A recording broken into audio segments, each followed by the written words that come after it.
అందరికీ నమస్తే welcome to Q news నేను రాజు మరి ఈ రోజు శనార్థి తెలంగాణ దినపత్రికలో వచ్చినటువంటి ఉమ్మడి 10 జిల్లాలకు సంబంధించిన వార్తలు చూద్దాం ఇక వార్తలు చూసే ముందు శనార్థి నీటి మాట అయితే చూద్దాం మనం రెగ్యులర్ గా శనార్థి నీటి మాట అయితే చూస్తాం కదా సో ఇక ఆగండి ఒక క్షణం ఆలోచించండి తెలంగాణ రాష్ట్రం రానున్న రోజుల్లో ఆర్థిక సంక్షోభం ఎదుర్కొనబోతుంది ఈ రాష్ట్రం ఆర్థిక విధ్వంసానికి కారకులు ఎవరు ఖనిజ సంపదను దోచుకుంటుంది ఎవరు ఈ సమాజానికి పట్టింపు లేనట్లుగా ప్రవర్తిస్తుంది 10 ఏళ్ల తెలంగాణలో బాగుపడ్డ వర్గాలేవి నిరుద్యోగ తీవ్రత తగ్గిందా రైతు రాజయ్యాడా దుబాయ్ వలసలు ఆగిపోయాయా వైకుంఠధామాలు కట్టినోళ్ళు 100 కోట్ల జనం సొమ్ము అప్పనంగా మింగి అవతల పడ్డాడు సర్కారు పాఠశాలలు శ్మశానాలుగా తలపిస్తున్నాయి ప్రభుత్వ ఆసుపత్రులు పాత బంగ్లాల తీరుగా మారిపోయాయి పేద విద్యార్థుల ఆకలి కేకలు సుప్రభాత గీతమై రాష్ట్రాన్ని నిద్రలేపుతోంది ప్రజాపాలన ప్రజల వద్దకు రాలేదు కొంతమంది పెత్తందారి గుప్పెట్లో అగ్రవర్ణ పాలకుల కనుసన్నాల్లో రాజకీయాలు బతికి బట్టకడుతున్నాయని మనకు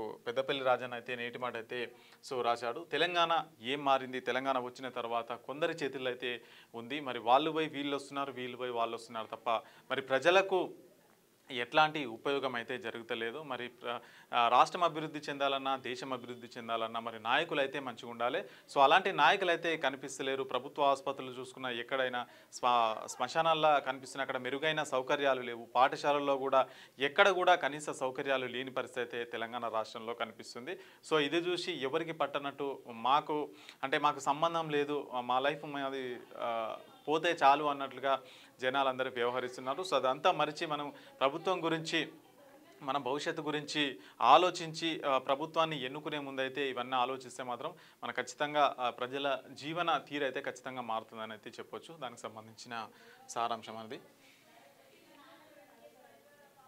ఇక ముందుగా వార్తల్లోకి అయితే వెళ్ళిపోదాం మనం ముందుగా ఆదిలాబాద్ జిల్లా సంబంధించిన వార్తలు అయితే చూద్దాం దివాలా దిశగా వ్యాపారాలు గిరాకీ లేక వ్యాపారుల లబోదిబో భారంగా మారిన కిరాయిలంట వర్కర్ల జీతాలు కూడా ఎక్కువైతున్నంట మరి కుదేలవుతున్న వ్యాపారం అంట జిల్లాలో కొంతకాలంగా వ్యాపారులు ఢీలా పడ్డాయి దీంతో వ్యాపారులు లబోదిబోం అంటున్నారు ఏ వ్యాపారం చేసినా వ్యాపారులకు కొద్దో గొప్ప లాభాలను తెచ్చిపెట్టేది కానీ ఇటీవల ఏ ఒక్క వ్యాపారానికి కదిలించినా వ్యాపారమే లేదు అనే మాట వినిపిస్తుంది దీంతో జిల్లాలో వ్యాపారులు తీవ్రంగా నష్టపోతున్నారని చెప్పేసి కూడా అదైతుంది మరి ఈరోజు ప్రస్తుత కాంపిటీషన్లో మరి షాప్స్ కావచ్చు వ్యాపారాలు కావచ్చు ప్రతి ఒక్కరైతే చేస్తూ ఉన్నారు సో దాంతో ఇంకా మరి గిరాకీ ఖచ్చితంగా తగ్గుతుందని చెప్పాలి దాంతోపాటు మెయింటెనెన్స్ షటర్ రూమ్ రెంట్ ఏమంటారు మనం ఏదైతే భవనాలు అద్దెకి తీసుకుంటారో అద్దె భవనాలు సో విపరీతంగా పెరిగిపోతున్నాయి సో వ్యాపారం అయితే లేవు మరి మెయింటెనెన్స్ అయితే ఎక్కువైతుంది మరి వ్యాపారాలు అయితే దివాలా తీసే పరిస్థితి ఉందని చెప్పేసి కూడా ఒక ప్రత్యేక కథనం అయితే కనిపిస్తుంది ఇక అటవీ సంపదను కాపాడేందుకు డాగ్ స్క్వాడ్ ఏర్పాటు ఫారెస్ట్ డివిజనల్ ఆఫీసర్ సర్వేశ్వర్ అయితే చెప్తున్నారు అదొక వార్త ఇక వయోవృద్ధుల సంరక్షణ చట్టంపై అవగాహన ఉండాలి మంచిర్యాల జిల్లా కలెక్టర్ కుమార్ దీపక్ అయితే చెప్తున్నారు వయోవృద్ధుల సంరక్షణపై చట్టంపై ఖచ్చితంగా అవగాహన ఉండాలి వాళ్ళకు ఎలాంటి ఇబ్బంది కలగకుండా అయితే మనం ఖచ్చితంగా చూసుకోవాల్సిన బాధ్యత ఉంటుందని చెప్పేసి కూడా చెప్తున్నారు ఇక ఎమ్మెల్యే ప్రజలకు అందుబాటులో ఉండాలి బీజేపీ రాష్ట్ర కార్యవర్గ సభ్యుడు Koyyala Emaji Bellampalli MLA Vinod camp office ఎదుట బాధితులతో ధర్నా గేటుకు వినతి పత్రం అయితే అందజేశారంట మరి ఎమ్మెల్యే ప్రజలకు అందుబాటులో ఉండాలని చెప్పేసి కూడా బీజేపీ రాష్ట్ర కార్యవర్గ సభ్యుడు కొయ్యల ఏమాజీ అయితే చెప్తున్నారు ఇక వైద్యం కోసం వస్తే ప్రాణం తీశారు మంచిర్యాలలో మాతా హాస్పిటల్ వైద్యుల నిర్లక్ష్యం న్యాయం చేయాలని బాధితుల డిమాండ్ అంట పట్టణంలోని మాతా ప్రైవేట్ పిల్లల హాస్పిటల్ చికిత్స కోసం 5 ఏళ్ల చిన్నారి సాహితి మరణించింది వైద్యుల నిర్లక్ష్యంతోనే తమ పాప మరణించిందని కుటుంబ సభ్యులైతే ఆరోపిస్తున్నారంట ఇక జిల్లా వ్యాప్తంగా వాహన తనిఖీలు సరైన పత్రాలు లేని వాహనాలు సీజ్ నిర్మల్ జిల్లా SP doctor G Janaki Sharmila అయితే చెప్తున్నారు మరి జిల్లా వ్యాప్తంగా కూడా వాహనాలు అయితే తనిఖీ చేస్తున్నారు సరైన పత్రాలు లేకపోతే వాహనాలు అయితే సీజ్ చేస్తున్నారు అని చెప్పేసి కూడా అక్కడ ఒక వార్త ఇక నిజామాబాద్ జిల్లా సంబంధించిన వార్తలు చూద్దాం పెండింగ్ కేసులు త్వరగా పరిష్కరించాలి అధికారులకు సిపి సాయి చైతన్య ఆదేశం అయితే ఇచ్చారు సో ఆ కమిషనరేట్ పరిధిలో ఉన్నటువంటి అన్ని కేసులను కూడా త్వరితగతిన పరిష్కరించాలని చెప్పేసి సిపి సాయి చైతన్య అయితే ఆదేశాలు అయితే ఇస్తున్నాడు ఇక నాసి రకం సరుకులు సరఫరా చేసిన వారిపై చర్యలు తీసుకోవాలి యూనివర్సిటీ హాస్టల్ నుంచి ర్యాలీగా వెళ్లి ధర్నా నిర్వహించిన విద్యార్థులు ఇక పాఠశాల సమీపంలో వైన్ షాప్ను తొలగించండి, ఎక్సైజ్ అధికారికి వినతి పత్రం అయితే అందజేసినట. కోటగిరి మండలం ఎత్తుండలో రోడ్డు పక్కనే ఉన్న వైన్ షాప్ను తొలగించాలని కాంగ్రెస్ పార్టీ జిల్లా మైనార్టీ సెల్ కార్యదర్శి ఎంఏ వహీద్ వినాయకనగర్ కాలనీ వాసులతో కలిసి అయితే ఎక్సైజ్ శాఖ అధికారులకు అయితే వినతి పత్రం అయితే అందజేసినట్ట. మరి స్కూల్ పక్కనే ఉండడంతో దాన్ని అక్కడి నుంచి తొలగించాలి, వేరే దగ్గర పెట్టుకోవాలని చెప్పేసి కూడా కంప్లైంట్ ఇస్తున్నారు. సో మరి నిజంగా అట్లా చేయాలి. మరి దానివల్ల అక్కడ ఉన్నటువంటి చిన్నపిల్లలు కావచ్చు, మహిళలు కావచ్చు అయితే మరి తీవ్ర ఇబ్బంది అయితే ఉంటుంది. మరి అక్కడ వైన్ షాప్ ఉండడం వల్ల అక్కడికి అందరూ వస్తూ ఉంటారు, పోతూ ఉంటారు, అక్కడ తాగి కొద్దిగా వేరే ప్రవర్తిస్తుంటారు వాళ్ళ పట్ల. సో అట్లాంటివి జరగకుండా ఉండాలంటే అది తీసి అయితే పక్కన పెట్టాలని చెప్పేసి కూడా వాళ్ళైతే కోరుతున్నారు. స్థానిక ఎన్నికలకు ఏర్పాట్లు చేయాలి, నోడల్ అధికారులను నియమించిన జిల్లా కలెక్టర్ అంట. మరి స్థానిక సంస్థల ఎన్నికలు అయితే మరి రాష్ట్రంలో అయితే రాబోతున్నాయి. ఇక దానికి సంబంధించి అన్ని ఏర్పాట్లు కూడా చేయాలని చెప్పేసి కూడా వీళ్ళైతే చెప్తున్నారు. ఇక డిసెంబర్ 1న ముదిరాజుల నిరసన, జాతీయ రహదారుల నిర్బంధం, group A group BC A గ్రూప్లో చేర్చాలని అయితే డిమాండ్ చేస్తున్నారు. జిల్లాలోని 2 జాతీయ రహదారులను డిసెంబర్ 1న దిగ్బంధం చేస్తున్నామని రాష్ట్ర ముదిరాజు మహాసభ కామారెడ్డి జిల్లా అధ్యక్షుడు భూపాల్ విజయానంద్, కార్యదర్శి బొక్కల వేణు, కోశాధికారి లీగల్ అడ్వైజర్ ఎం రవీందర్, ఉపాధ్యక్షులు గోపాల్ అయితే కోరిరంట. మరి ముదిరాజులను బీసీ ఏ గ్రూప్లో చేర్చాలని అయితే వాళ్ళు డిమాండ్ చేస్తున్నారు. ఇక రిజర్వేషన్ సాధనకు బీసీలు ఐక్యంగా ఉద్యమించాలి, రీలే నిరాహార దీక్షలో బీసీ జేఏసీ నాయకులు. దర్పల్లిలో 2వ రోజు కొనసాగిన రీలే నిరాహార దీక్ష అంటూ ఒక వార్త. ఇక ఉమ్మడి కరీంనగర్ జిల్లా సంబంధించిన వార్తలు చూద్దాం. లొంగిపోతున్న వారికి చేయూత ఏది? కేంద్రం పిలుపుతో జనజీవన స్రవంతిలోకి ఇచ్చిన హామీలు అమలు కావడం లేదు, రాష్ట్ర ప్రభుత్వం కనికరించట్లేదు, మాజీ నక్సలైట్ల ఆవేదన. సో లొంగిపోయిన నక్సలైట్లు ఎవరైతే ఉంటారో వారికి సంబంధించిన ఏవైతే ఇస్తానని చెప్పి ప్రభుత్వం హామీ ఇచ్చిందో అవి మరి అందట్లేదు అని చెప్పేసి మాజీ నక్సలైట్లు అయితే మాజీ మావోయిస్టులు అయితే ఆవేదన అయితే వ్యక్తం చేస్తున్నారు. మరి మనకి లొంగిపోయిన వారికి చేయూత ఏదు అని చెప్పేసి కూడా వాళ్ళైతే అడుగుతున్నారు. ఇక మున్సిపల్ వ్యవస్థ ఎక్కడో ఆగిపోయింది, ప్రమాదంలో శానిటైజర్ కార్మికుల ప్రాణాలు, సేఫ్టీ పరికరాలు లేకుండా మురికిలో బతుకు పోరాటం, గాయాలు, వ్యాధులు, ఇన్ఫెక్షన్లతో నిత్యం సహజీవనం, గ్లోవ్స్, బూట్లు, మాస్కులు, ఫైళ్లలోనే పరిశుభ్రత వారి పని కానీ రక్షణ ఎవరి బాధ్యత? కనీస బాధ్యత ఇవ్వకపోతే ఆ వ్యవస్థ ఎందుకు? కరీంనగర్ కార్పొరేషన్పై సర్వత్రా ప్రశ్నలు, విమర్శలు అంట. సో మున్సిపల్ వ్యవస్థ ఎక్కడో ఆగిపోయింది. సో మరి వాళ్ళందరూ కూడా మున్సిపల్ సంబంధించిన కార్మికులు ఎవరైతే ఉంటారో వాళ్ళందరూ కూడా పొద్దున్నే చెత్త కావచ్చు, చేదరం కావచ్చు, మరి డ్రైనేజీ ఇదంతా క్లీన్ చేస్తూ ఉంటారు. మరి వారి ప్రాణాలకు రక్షణ ఏది? సేఫ్టీ పరికరాలు కావచ్చు, గ్లౌజులు కావచ్చు. సో ఇవన్నీ ఎక్కడ, వాళ్ళ సేఫ్టీ ఎవరు చూసుకుంటున్నారు అని చెప్పేసి కూడా ఒక కథనం అయితే రావడం జరిగింది ఇక్కడ. ఇక స్థానిక ఎన్నికల్లో బీఆర్ఎస్ అభ్యర్థులని గెలిపించాలి, జగిత్యాల జిల్లా అధ్యక్షుడు విద్యాసాగర్ రావు చెప్తున్నారు. అక్కడ ఇక దినేష్ హత్య కేసులో 6 అరెస్టు, భూ తగాదా కక్షలతో పథకం ప్రకారమే హత్య, మల్కాపూర్ కేసులో వెలుగులోకి దర్యాప్తు బృందాన్ని అభినందించిన సిపి అంట. మరి దినేష్ హత్య కేసులో 6 అయితే పోలీసులు అరెస్టు చేశారంట. ఇక మందలించే దిక్కే లేకపాయే, 27 ఏళ్లుగా కాంగ్రెస్ కోసం కష్టపడుతున్నా ప్రమాదానికి గురైన పరామర్శకు నోచుకోవట్లే, మండల ఎస్సీ సెల్ యూత్ అధ్యక్షుడి ఆవేదన అంట. తెలంగాణ రాజ్యాధికార పార్టీలో భారీ చేరికలు అయితే జరుగుతున్నాయి. తెలంగాణ రాజ్యాధికార పార్టీ బలోపేతం అవుతున్న నేపథ్యంలో పెద్దపల్లి జిల్లాలో శుక్రవారం భారీగా చేరికలు అయితే జరిగినాయంట. ఎమ్మెల్సీ తీన్మార్ మల్లన్న ఆదేశాల మేరకు ఆ జిల్లా పార్టీ కార్యాలయంలో వివిధ పార్టీలకు చెందిన పలువురు నాయకులు, కార్యకర్తలు అయితే పార్టీలో అయితే చేరారు. ఇక ఉమ్మడి మెదక్ జిల్లా సంబంధించిన వార్తలు చూద్దాం. విద్యుత్ షాక్ సర్క్యూట్తో ఇల్లు దగ్ధం, రోడ్డున పడ్డన రైతు కుటుంబం అంట. 50,000 వరకు అయితే ఆస్తి నష్టం అయితే జరిగిందంట. మరి సోయా బస్తాలు, నగదు, బంగారం వంటి ఆభరణాలు అయితే పూర్తిగా అక్కడైతే కాల్పిందంట. సో వాళ్ళనైతే ప్రభుత్వం తక్షణమే ఆదుకోవాలని చెప్పేసి కూడా వాళ్ళైతే కోరుతున్నారు. ఇక కొల్లాపూర్లో ఘనంగా మత్స్యకార దినోత్సవం, వేలాదిగా హాజరైన మత్స్యకారులు. సంక్షేమానికి కాంగ్రెస్ కట్టుబడి ఉంది, నీలం మధు చెప్తున్నారు. సీఎం రేవంత్ రెడ్డి నాయకత్వంలో అన్ని వర్గాలకు ప్రాధాన్యత, త్వరలో మత్స్యకారుల దీర్ఘకాల సమస్యల పరిష్కారం. పాల్గొన్న మంత్రులు జూపల్లి శ్రీహరి, ఎంపీలు మల్లు రవి, ఈటెల రాజేందర్. ఇక మత్తు పదార్థాలకు యువత దూరంగా ఉండాలి, జిల్లా కలెక్టర్ రాహుల్ రాజ్ అయితే చెప్తున్నారు.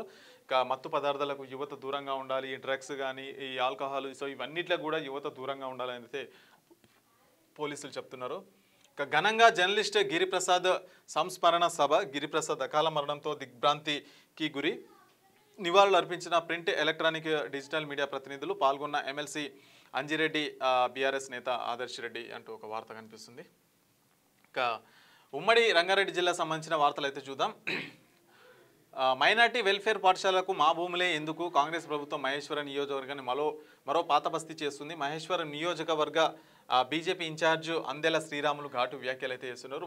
మైనారిటీ వెల్ఫేర్ పాఠశాల కోసం మా భూములే ఎందుకు అని చెప్పేసి కూడా అక్కడ కాంగ్రెస్ ప్రభుత్వాన్ని అయితే క్వశ్చన్ చేస్తున్నారు.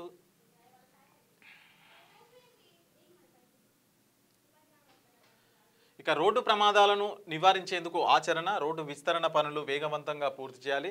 రోడ్డు ప్రమాద కుటుంబానికి చెక్కుల పంపిణీలో శాసనసభ సభాపతి గడ్డం ప్రసాద్ కుమార్ అయితే చెప్తున్నారు. దానికి సంబంధించిన ఒక వార్త. ఇక జిల్లా అధ్యక్షుల నియామకాల్లో అసంతృప్తి, ఎంపీ నిధులు విడుదల నిలిపివేత, సిఫార్సు లేఖలు ఆగడంతో అభివృద్ధికి బ్రేక్, కార్యకర్తల్లో ఆవేదన, పార్టీ నిర్ణయం కోసం అయితే ఎదురు చూపిస్తున్నారంట. ఇక తెలంగాణలో కొత్త జిల్లా పార్టీ అధ్యక్షుల నియామకం చుట్టూ పెరిగిన అంతర్గత ఉద్రిక్తతల ప్రభావం అభివృద్ధి పనులపై పడింది. రాష్ట్రంలో ఒక పార్లమెంటు సభ్యుడు ఎంపీ నియామకాల్లో తమ అభిప్రాయాలను పరిగణలోకి తీసుకోకుండా పార్టీ అధిష్టానం కొత్త జిల్లాల అధ్యక్ష నియామకం చేయడంతో తీవ్ర అసంతృప్తికి అయితే గురయ్యారు. సో పార్టీ వర్గాలు చెబుతున్నాయి. ఇందుకు నిరసనగా ఆ ఎంపీ తన ఎంపీ నిధుల నుండి గ్రామీణ అభివృద్ధి పనులకు ఇచ్చే సిఫార్సు లేఖలు ఇవ్వడాన్ని నిలిపివేశారని సమాచారం. ఫలితంగా మంచి నీటి, బోర్వెల్స్, డ్రైనేజీ నిర్మాణం, సీసీ రోడ్లు వంటి చిన్న చిన్న స్థానిక పనులు పూర్తిగా ఆగిపోయాయి. సాధారణంగా ఆ ఎంపీ ప్రతి ఏటా మండలానికి సమానంగా నిధులు కేటాయిస్తూ పార్టీలకు అతీతంగా అభివృద్ధి పనులు ప్రోత్సహిస్తూ మంచి పేరైతే తెచ్చుకున్నారు. స్థానిక కార్యకర్తలు, గ్రామ పెద్దలు ఎవరైనా అభ్యర్థన పెట్టినా ప్రతిసారి ఎలాంటి పార్టీ పరిమితులు లేకుండా సిఫార్సు లేఖలైతే ఇస్తూ గ్రామాల్లో పలు అభివృద్ధి కార్యక్రమాలు చేపట్టేవారు. కానీ పార్టీ చేసిన కొత్త నియామకాల్లో తమను సంప్రదించకపోవడంతో మనస్తాపానికి గురై నిధుల విడుదలను నిలిపివేసినట్లయితే సమాచారం అంట. దీంతో కార్యకర్తలు తీవ్ర అసంతృప్తి అయితే వ్యక్తం చేస్తున్నారట. కొత్త జిల్లా అధ్యక్షుల నియామకం ఎప్పుడు జరుగుతుంది, మళ్ళీ సిఫార్సు లేఖలు ఎప్పుడు ఇస్తారు అనే ప్రశ్నలు పార్టీ కార్యకర్తలు అయితే వినిపిస్తున్నాయి. ఇక అభివృద్ధి పనులు నిలిచిపోవడంతో గ్రామాల్లో ప్రజలు కూడా అసహనం అయితే వ్యక్తం చేస్తున్నారంట. పార్టీ అధిష్టానం త్వరగా జోక్యం చేసుకొని సమస్యను పరిష్కరించాలని, నాయకుల మధ్య సఖ్యత నెలకొల్పి అభివృద్ధి పనులు వెంటనే పునఃప్రారంభం చేయాలని చెప్పేసి క్యాడర్ అయితే కోరుతుందంట. మరి జిల్లాలో అధ్యక్షుల ఎంపిక ఏదైతే ఉంటుందో తనని సంప్రదించకుండా అయితే ఆ కార్యక్రమం మొత్తం పూర్తి చేసిరని చెప్పేసి ఒక ఎంపీ అయితే మరి అసంతృప్తిలో ఉండి అక్కడ అభివృద్ధి పనులను ఆపే దిశగా అయితే పనిచేస్తున్నారట. మరి సిఫార్సు లేఖలు కావచ్చు, మరి చిన్న చిన్న పనులకైతే పూర్తిగా అయితే పనులు నిలిచిపోయినాయంట అక్కడ. మరి ఆ ఎంపీ అయితే మరి అసంతృప్తి, కొత్త జిల్లా అధ్యక్షులు ఎవరైతే ఉంటారో వాళ్ళను తనకు తెలియకుండా నియమించారంటే తన ప్రమేయం లేకుండానే నియమించారని చెప్పేసి కూడా ఆ విధంగా చేస్తున్నారంట. ఇక ఇందిరమ్మ ఇంటిని ప్రారంభించిన స్పీకర్, మదనపల్లి గ్రామ గిరిజన చెంచులకు 29వ ఇందిరమ్మ ఇండ్ల ప్రొసీడింగ్స్ అయితే అందజేసిరంట. నకిలీ డాక్యుమెంట్ల మోసాలు బట్టబయలు, ఖాళీ స్థలం కనిపిస్తే చాలు డాక్యుమెంట్ తయారు, పట్టాదారు పేరు మార్చి నకిలీ డాక్యుమెంట్లతో ప్రైవేటు ఫైనాన్స్లో లక్షల్లో లోన్, కీసరలో కేటుగాళ్లు అరెస్టు, పరారీలో ఉన్న మరికొందరు కోసం పోలీసులు అయితే గాలిస్తున్నారంట. ఉమ్మడి హైదరాబాద్ జిల్లా సంబంధించిన వార్తలు చూద్దాం. తెలంగాణ రైజింగ్ గ్లోబల్ సమ్మిట్కు భారీ బందోబస్తు, రోడ్ మ్యాప్ పరిశీలించిన సిపి సుధీర్ బాబు. ఇక జాగీర్లో జోరుగా అక్రమ నిర్మాణాలు, యథేచ్ఛగా అనుమతులు లేని అదనపు నిర్మాణాలు, బీజాపూర్ రహదారిపై సెల్లార్ తవ్వకాలు, గ్రామ పంచాయతీ అనుమతులతోనే నిర్మాణాలు, ఫిర్యాదులు, స్పందించని టౌన్ ప్లానింగ్ అధికారి, చిక్కితే దొరకడు దొరికితే చిక్కడు, టౌన్ ప్లానింగ్ అధికారి రూటే సపరేటు, టౌన్ ప్లానింగ్ అధికారి వ్యవహారంపై ఉన్నతాధికారులకు ఫిర్యాదు చేస్తామంటున్న జాగీర్ ప్రజలంట. మరి అక్కడ ఉన్నటువంటి టౌన్ ప్లానర్ అధికారి ఎవరైతే ఉంటారో మరి ఇష్టం వచ్చినట్టయితే అనుమతులు ఇస్తున్నారంట. అక్కడ ఇక వాళ్ళపైన అయితే మరి సెల్లార్లు అనుమతి లేకుండా సెల్లార్లు అయితే తవ్వుతున్నారంట. సో ఆయనకి ఇష్టం వచ్చినట్టు ఆయన చేస్తున్నట్టే. మరి చిక్కితే దొరకడు దొరికితే చిక్కడు. సో వాళ్ళైతే కంప్లైంట్ చేద్దామని అయితే జాగీర్ ప్రజలు, మున్సిపల్ ప్రజలు అయితే సిద్ధంగా ఉన్నారు అని చెప్పేసి అక్కడ ఒక వార్త. ఇక ఉడంగడ్డలో 6 పేకట రాయిలు అరెస్ట్ చేసినట్టు, 6 సెల్ ఫోన్లు, 3 సెట్ల పేక ముక్కలు, 28,170 రూపాయలు నగదు స్వాధీనం. గేమింగ్ యాక్ట్ కింద కేసు నమోదు చేసి పోలీసులు అయితే దర్యాప్తు చేస్తారంట. ఇక 700 కోట్ల విలువైన భూమిని కాపాడిన హైడ్రా, 4 ఎకరాలు ప్రభుత్వ భూమి చుట్టూ హైడ్రా ఫెన్సింగ్ అయితే వేసిరంట. ఇక సీఎం సారు మా కుటుంబాన్ని రక్షించండి, ముఖ్యమంత్రికి ఓ పోలీసు భార్య విజ్ఞప్తి అంట. సోషల్ మీడియా ద్వారా అక్రమంగా అసత్య ఆరోపణలు చేస్తూ తమ కుటుంబాన్ని రోడ్డుకి ఈడుస్తున్న ఇటుకపల్లి వెంకటేష్ మరికొందరు వ్యక్తులపై విచారణ జరిపించి వాస్తవాలను బహిర్గతం చేయాలని ఏఆర్ కానిస్టేబుల్ అశోక్ భార్య నేరేటి శ్రీలక్ష్మి ప్రభుత్వానికి అయితే విజ్ఞప్తి చేసినట్ట. సోమాజిగూడ ప్రెస్ క్లబ్లో నిర్వహించిన విలేకరుల సమావేశంలో మాట్లాడుతూ తాము ఇవ్వాల్సిన కొద్దిపాటి వడ్డీ డబ్బుల కొరకు ఇటుకపల్లి వెంకటేష్ అనే వ్యక్తి చట్టవిరుద్ధంగా తమ ఇంటి వద్ద నానా హడావిడి చేస్తూ బెదిరించే ప్రయత్నం చేస్తున్నారని, అంతేకాకుండా తమ ఇంటి ఆవరణలోకి కొన్ని సోషల్ మీడియా ఛానల్స్తో ప్రవేశించి తమ పరువు బజార్కి ఇడుస్తున్నారు. బెదిరించడమే కాకుండా సోషల్ మీడియాలో అసత్య థంబ్నెయిల్స్తో తమను ఇబ్బంది పాలు చేస్తున్నారని ఇదే విషయమై రాయదుర్గం పోలీసులో పిఎస్లో 2 సార్లు కంప్లైంట్ ఇచ్చినా ఇప్పటివరకు తమ ఫిర్యాదు విషయంలో పట్టించుకోవడం లేదని ఆవేదన అయితే వ్యక్తం చేశారంటే తమ కుటుంబం ఇబ్బంది ఉంటే చట్టబద్ధంగా చర్యలకు ఉపక్రమించాలి కానీ ఇలా చట్ట విరుద్ధంగా ప్రవర్తించడం ఏమిటని అయితే ప్రశ్నించారట. వెంటనే తమకు రక్షణ కల్పించాలని బాధితులు శ్రీలక్ష్మి నేరెడ్డి ఆమె కుమారుడు ప్రణయ్ విష్ణులో ముఖ్యమంత్రి రేవంత్ రెడ్డికి అయితే విజ్ఞప్తి చేశారంట. ఇక సదరన్ ట్రావెల్స్ టూర్స్ ప్యాకేజీలు ప్రారంభమైనట. మహా ధమాకా లక్కీడ్రా 2025 నవంబర్ 1 నుంచి ప్రారంభం. ఎండి కృష్ణమోహన ఆలపాటి వెల్లడి అయితే చేసిరు. ఇక ఉమ్మడి పాలమూరు జిల్లా సంబంధించిన వార్తలు చూద్దాం. నాగర్ కర్నూలు జిల్లా ఎస్పీ వైభవ్ బదిలీ అయిందంట. నాగర్ కర్నూలు జిల్లా ఎస్పీ గైక్వాడ్ వైభవ్ రఘునాథ్ శుక్రవారం అయితే బదిలీ అయ్యారని చెప్పేసి అక్కడ ఒక వార్త కనిపిస్తుంది. ఇక కష్టపడి కాదు ఇష్టపడి చదవండి వికారాబాద్ జిల్లా నోడల్ అధికారి శంకర్ నాయక్ చెప్తున్నారు. ఇక్కడ సోమశీల ప్రాంతంలో ఎంపీ ఈటల పర్యటన ఐకాన్ వంతెన నిర్మాణంలో పరిశీలన చేసిరంట. ఇక సినీ దర్శకుడు రాజమౌళి దిష్టిబొమ్మ దహనం చేసిరంట. హిందువుల ఆరాధ్య దైవం హనుమంతుడిపై అనుచిత వ్యాఖ్యలు చేసి మనోభావాలను దెబ్బతీసేలా మాట్లాడిన ప్రముఖ సినీ దర్శకుడు ఎస్ఎస్ రాజమౌళి దిష్టిబొమ్మనైతే నాగర్ కర్నూలు జిల్లా వెల్దండ మండల కేంద్రంలో శుక్రవారం అయితే దహనం చేసిరంట. అక్కడ గంజాయి మొక్కలు పెంచిన యువకుడిని అయితే అరెస్ట్ చేసిరంట.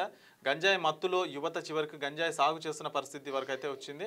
ఇక గంజాయి అక్రమ రవాణా చేయడమే లక్ష్యంగా పనిచేస్తున్న యువత చివరకు సాగు చేసే పనిలో కూడా నిమగ్నం అయ్యారంట. మరి జిల్లాలో గంజాయి అమ్ముతున్న వారిపై దాడులు ఎక్కువగా జరుగుతున్న గంజాయి రవాణా సాగు చేసే పని మాత్రం ఆగుతలేదంట. ఇంటి పెరట్లోనే గంజాయి మొక్కలు అయితే సాగు చేస్తున్నారంట. చూడొచ్చు మరి పల్కపల్లి గ్రామానికి చెందిన నాగనులు మధు అనే యువకుడైతే కొంతకాలంగా గంజాయికి మత్తుకు బానిసై తన ఇంట్లో పెరట్లో గంజాయి మొక్కలు అయితే పెంచుతున్నాడు. ఏకంగా చూడొచ్చు చెట్లు అయితే ఉన్నాయి. సో పోలీసులు అయితే మొత్తానికి ఆయన పట్టుకొని అయితే అరెస్ట్ చేసిరు. ఇక ఉమ్మడి నల్గొండ జిల్లా సంబంధించిన వార్తలు చూద్దాం. వ్యర్థాల నుంచి ఆదాయ మార్గాలకు ప్రణాళిక రూపకల్పన జిల్లా కలెక్టర్ తేజస్ నందాలాల్ పవార్ అయితే చెప్తున్నారు.